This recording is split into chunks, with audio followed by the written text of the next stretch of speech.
दोस्तों नमस्कार, स्वागत है। दोस्तों मामला मध्य प्रदेश के अतिथि शिक्षकों के नियमितीकरण को लेकर है। अगर आप भी अतिथि शिक्षक और लंबे समय से प्रदेश की सरकार से नियमितीकरण को लेकर मांग कर रहे हैं तो आपके लिए यह वीडियो बड़ा ही महत्वपूर्ण साबित होने वाला है। अतिथि शिक्षकों के लिए बड़ा ही महत्वपूर्ण अपडेट है उनके पद को स्थायी करने को लेकर। लगातार प्रदेश के समस्त सरकारी स्कूलों पर शिक्षकों की भारी कमी के चलते प्रदेश की सरकार ने अल्प समय के लिए अतिथि शिक्षकों की अस्थायी व्यवस्था की थी, जिनको कलेक्टर रेट से भी कम मानदेय वेतन दिया जाता है। लेकिन यह व्यवस्था सरकार ने फायदे की समझी और अतिथि शिक्षकों को विगत 14 से 15 वर्षों से लगातार अल्प मानदेय पर काम करवाया है, लेकिन इनका भविष्य अभी तक सुरक्षित नहीं किया। जबकि आंकड़े यह बताते हैं कि स्कूलों पर बहुत ज्यादा पद खाली है। अगर सरकार चाहे तो तुरंत ही इनको नियमित कर सकती है। लगातार मांग भी यह कर रहे हैं। चलिए हम कंप्लीट सर्वे आपको दिखाते जानकारी बताएंगे। दोस्तों कितने एग्जाम्पल आपके सामने प्रस्तुत करूं कि अतिथि शिक्षकों ने ही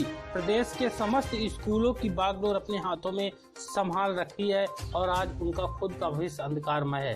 अतिथि शिक्षकों के हाथों में है जिले की प्राथमिक शिक्षा। जिले में 147 प्राथमिक स्कूल चल रहे हैं शिक्षक विहीन, लेकिन अतिथि शिक्षकों ने यहाँ पर बागडोर संभाल रखी है। पूरा अपडेट आपको यहाँ पर बताएंगे। आपसे निवेदन रहेगा वीडियो को पूरा देख के शेयर जरूर करें।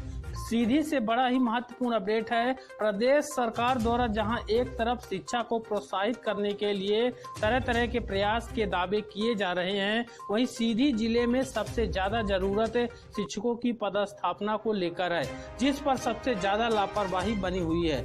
हालात ये है कि सीधी जिले में 147 शासकीय प्राथमिक विद्यालय शिक्षक विहीन है, वहीं 151 विद्यालयों का संचालन केवल एक अध्यापक के सहारे हो रहा है। ऐसे में शिक्षा का स्तर क्या होगा सहज ही समझा जा सकता है। ज्यादातर शिक्षक विहीन विद्यालय आदिवासी बहुल इलाकों में संचालित हैं। हैरत की बात तो ये है कि इसको लेकर स्थानीय जनप्रतिनिधि भी पूरी तरह से लापरवाही कर रहे हैं। व्यवस्था एक शिक्षक के कंधे पर है जो बच्चों को समुचित तरीके से पढ़ाने की बजाय केवल स्कूल का संचालन करने की औपचारिकता को निर्वहन कर रहे हैं।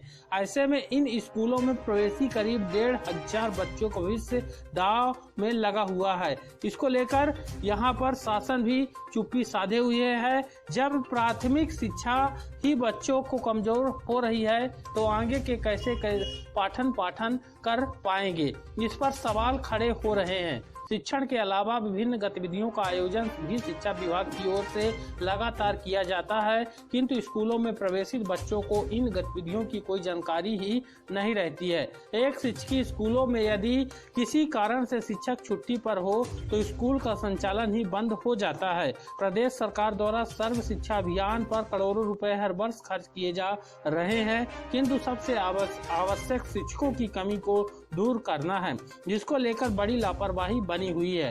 शैक्षणिक सत्र में अतिथि शिक्षकों के माध्यम से ही विद्यालयों में कुछ पठन पाठन चल रहा है। यदि यह व्यवस्था भी न हो तो सरकारी स्कूलों का शैक्षणिक स्तर और भी गर्त में चला जाएगा। सुदूर इलाकों के स्कूलों में शिक्षकों की भारी कमी है और वहां पर अतिथि शिक्षक काम करते हैं। अगर अतिथि शिक्षकों को ही उन पदों पर नियमित शिक्षक बना दिया जाए और उनका पद स्थायी कर दिया जाए तो अतिथि शिक्षकों का भी भविष्य सुरक्षित हो जाएगा।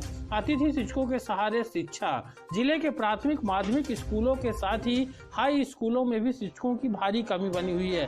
प्रदेश सरकार द्वारा नियमित शिक्षकों की भर्ती करने की बजाय अतिथि शिक्षकों के सहारे ही शैक्षणिक कार्यों का संचालन लगातार कराया जा रहा है। ऐसी स्थिति में ये है कि शहरी क्षेत्रों और उनके समीप क्षेत्रों को छोड़ दिया जाए तो ग्रामीण क्षेत्रों में नियमित शिक्षकों की भारी कमी है।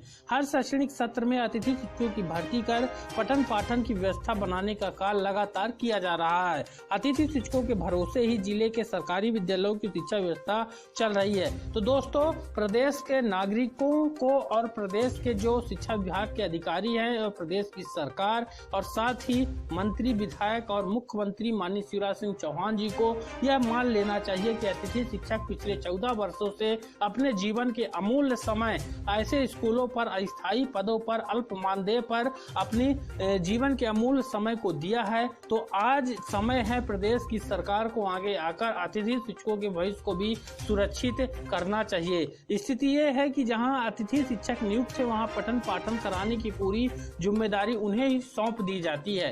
बोर्ड परीक्षाओं में भी अतिथि शिक्षकों पर ही पूरा बोझ डाला जाता है। अल्प मानदेय में कार्यरत अतिथि शिक्षकों से पठन पाठन के अलावा कार्यालयीन कार्य भी कराए जाते हैं। ऐसे में अतिथि शिक्षकों में भी कार्य की ज्यादा जिम्मेदारी सौंपे जाने से रोष बना रहता है। उनकी नौकरी अस्थायी होने के कारण वह ज्यादा विरोध नहीं कर पाते हैं। नियमित शिक्षकों के स्थान पर भी अतिथि शिक्षकों को ही कक्षाओं में पठन पाठन कराना पड़ रहा है, जबकि यहाँ पर अतिथि शिक्षकों के अलग अलग संगठनों के द्वारा लगातार प्रदेश की सरकार से मांग की जा रही है विगत 14 वर्षों से कि अतिथि शिक्षक स्कूलों के सभी काम करने में सक्षम है और लगातार कर रहे हैं। उनका भी भविष्य प्रदेश की सरकार को सुरक्षित करना चाहिए। अतिथि शिक्षकों के संघों और सामान्य अतिथि शिक्षक भाई और बहनों के द्वारा लगातार मांग की जा रही है कि उनकी एक विभागीय परीक्षा आयोजित कराकर प्रदेश की सरकार उनका भविष्य सुरक्षित करे, उनको नियमित शिक्षक बनाए। मुझे उम्मीद है जानकारी आपके लिए बेहद ही महत्वपूर्ण है।